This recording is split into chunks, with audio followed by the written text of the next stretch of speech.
एक और अहम खबर दे रहे हैं इस वक्त आपको फैसलाबाद से। फैसलाबाद डोगरा वाला फाटक के करीब ट्रेन को हादसा पेश आया है। मियांवाली एक्सप्रेस की बोगी पटरी से उतर गई। मियांवाली एक्सप्रेस लाहौर से मियांवाली जा रही थी और हादसा वेस्ट केबिन के सामने पेश आया है। 6 अफराद जख्मी हो गए हैं। रेस्क्यू काम के मुताबिक ये फैसलाबाद से खबर दे रहे हैं आपको, डोगरा वाला फाटक के करीब ट्रेन को हादसा पेश आया है। मियांवाली एक्सप्रेस की बोगी पटरी से उतर गई। मियांवाली एक्सप्रेस लाहौर से मियांवाली जा रही थी। रेस्क्यू काम के मुताबिक हादसा वेस्ट केबिन के सामने पेश आया है, जबकि 6 अफराद के जख्मी होने की इत्तलात भी हैं।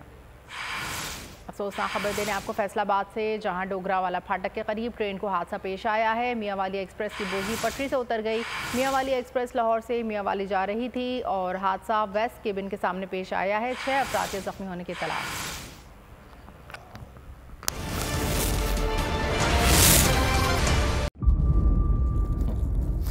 इंतज़ार था ना, चलो इस बार वो करते हैं जो इससे पहले किया ही नहीं। किस्मत की आंखों में आंखें डाल के जीतना होगा।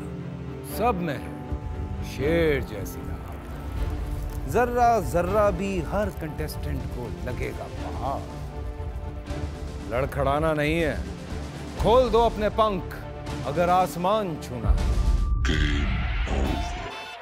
अबे लग रहा है ये सब पहले भी कहीं सुना है। एंटरटेनमेंट की गारंटी जनाब, क्योंकि यहाँ खेलोगे कूदोगे तो बनोगे नवाब। खुश रहो पाकिस्तान। खुश रहो पाकिस्तान, बुध और जुमेरात शाम 7 बजे सिर्फ बोल एंटरटेनमेंट पर। सब्सक्राइब करें और बेल दबाएं ताकि कोई खबर रह न जाए।